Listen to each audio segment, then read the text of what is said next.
All right, today I'm going to be shooting a video on the Kawasaki Prairie 400. This is the automatic model. This has got the primary clutch up here, secondary clutch here. I wanted to show you guys how to replace the reverse chain on your Prairie 400. I've had a couple questions in the last couple weeks on how to replace that. I've done several different motor teardowns on the Prairie 400. I've also done an overview. I've done replacing brakes, CV shafts, replacing axle. A common problem on this one is the rear end. We've got a spark issue video.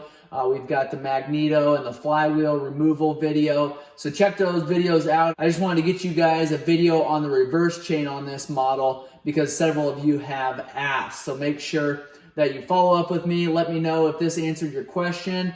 If you guys have questions on those other videos that I've mentioned there, leave those in the comments below and I can try to lead you to those videos. So we've got the motor out. I'd like some input from you guys. I don't remember specifically when I'm shooting this video if we would have had to have removed the engine to do this project. So if you know the answer to that, comment below. We do have to pull this cover. So I've showed you several videos on how to remove the clutches.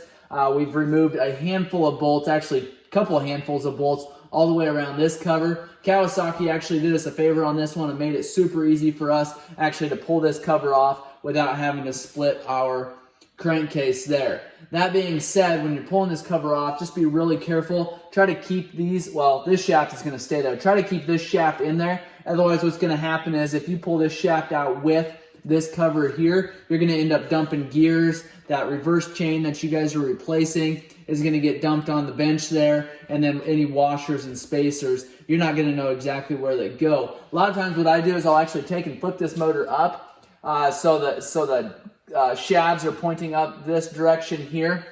And the reason why I do that, because then that kind of keeps all the shafts and the gears in this area here. I'm not going to be able to do that for this video just because I want you guys to be able to see exactly what we're doing here. But sometimes that'll help you guys be able to keep your gears and your chain and your spacers in place there. So like I said, we've got this cover off.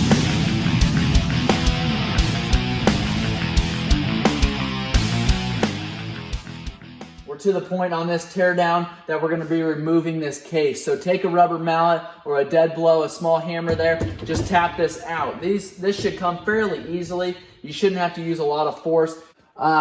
You do not want to take a steel hammer and just start banging on this. This is all aluminum, breaks very, very easily. So now, again, making sure we've kind of got that pushed back in there. Your crank obviously isn't going anywhere, so not a lot you have to do there. Take and pull this out. Okay, now this cover is off. On this side, just going to show you this quick. I've got it kind of tilted up now. There's not going to be any spacers or seals that are going to be stuck to these bearings here. So know that if you're looking all over for a spacer or a washer, you're not going to have to, you're not going to put any back on here.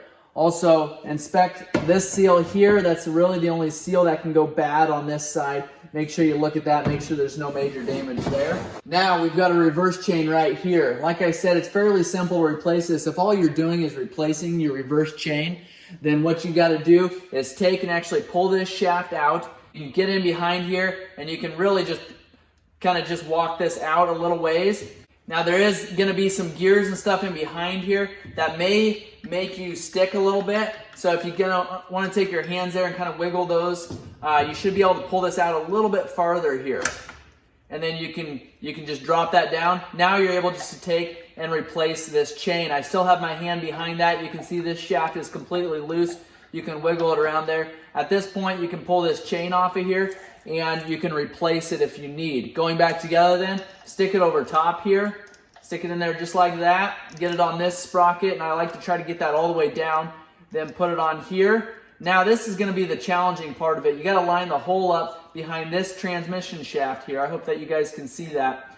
And then you got to line the gears up in behind this chain as well. So everything kind of has to be lined up. And then when you get it into place there, you can just kind of, same thing when you're taking it apart, just kind of work it back together there. And you might have to turn several gears because sometimes they get stuck on there. You can see there, it kind of turns all of it. We're not all the way in yet. You won't be able to get this larger cover on with this shaft not into place there. So you'll want to be able to make sure that this is completely snugged up, completely seated. This chain should be straight. It shouldn't be bound at all, and you shouldn't need to pull this shaft out. Now, if for whatever reason you do need to pull this shaft out, you actually will have to remove these two 8mm bolts.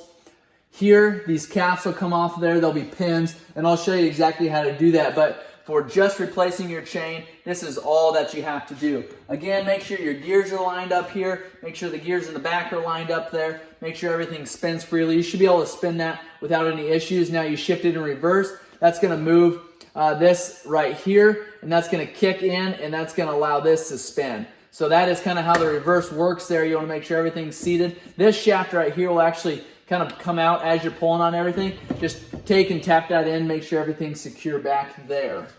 All right, I've showed you how to replace that reverse chain. Now we're gonna take and pull these two shift arms or these shift rods out of here. I wanna show you guys how to do that. Two 8mm, one there, one there. Now, if you're just replacing this shaft here or this one, you would only have to remove one of these caps. Take and pull these off. And be careful, these are plastic, I believe. You can break these, so don't take a hammer and beat on them. They are sealed up really well and hard. Take and pull those out. There's your cap there. And like I said, you've got a little pin in there that you can remove. We'll pull this one out. Set that aside. Grab a small pair of pliers, pull that out. There's one pin. There's the other. All right, now before we start pulling up on these, what I like to do is flip this motor around here. Get the motor flipped around. Then there's these two 14mm bolts that we need to remove. All right, then remove that bolt. In there is gonna be a spring, and then there's gonna be a little ball that's gonna come out, and it'll fall out. Just be careful. So that's the little ball there. Now, if we were just to take and lift up or push down on these shafts here, that ball and that spring would just shoot out. So make sure you don't do that. You could potentially lose those parts. And then you're gonna do the same thing on this other side here.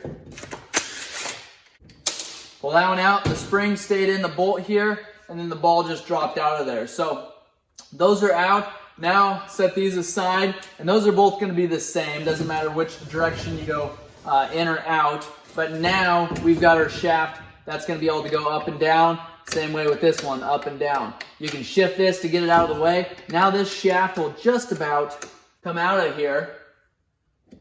So I'm gonna take that shaft, move it down there. So there's a little, this shaft is actually going to drop out down. So we're going to have to take this shaft completely out, and then we'll be able to drop this down. Okay, if you're just replacing this shaft, be really careful what gears you take off here. You wouldn't have to take them all off, but you can drop it down that far, pull this shaft out, put your new one in there. There's your shaft there. Slide it back up in there. I'd like to replace this seal while I'm doing it, and then you can take your shaft, put it back up in there, set our this transmission shaft and everything into place there. Make sure that this pin here goes in that groove. Okay, if you're replacing this one, what you need to do, at that point, I would just remove all of this. So main shaft there with your reverse chain, that's out. We're gonna pull this gear off and this gear, this slider here, and then you're gonna be able to drop this shaft down a ways. I'm not sure you could drop it completely down. Nope, you're removing this. So that transmission gear set is out. Now we can drop this down. Now that shaft is out just like that. Okay, this here, you're gonna be able to take that, pull that right out. There's your transfer gear, where your transfer gear sits. This is your shaft here. So this goes, and that actually takes the power from turning this way, and it shoots it out the front and the back.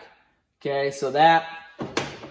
Now we've got that transmission disassembled right here. We've got our cam chain that we can pull off right here. We need to remove this bolt here. Remove that. This chain can come out. We've got a small Allen to remove this guide, and then we're ready to split that case. And again, I've done several other videos on splitting the case. I mainly just wanted to shoot this video to show you how these transmission gears work, show you how to replace that reverse chain, and I wanted to give you an overview of that transmission. So if you've got questions or comments, make sure you leave those below. We do appreciate any feedback you can leave us in our comments. If you are wanting me to shoot another video on this Prairie 400, make sure and leave that in the comments below. I've got a bunch of videos coming out on the Prairie 400. Make sure you check those out. Hit the subscribe button if that's helpful for you guys. That way you're notified when we come out with more videos. I do appreciate you guys watching.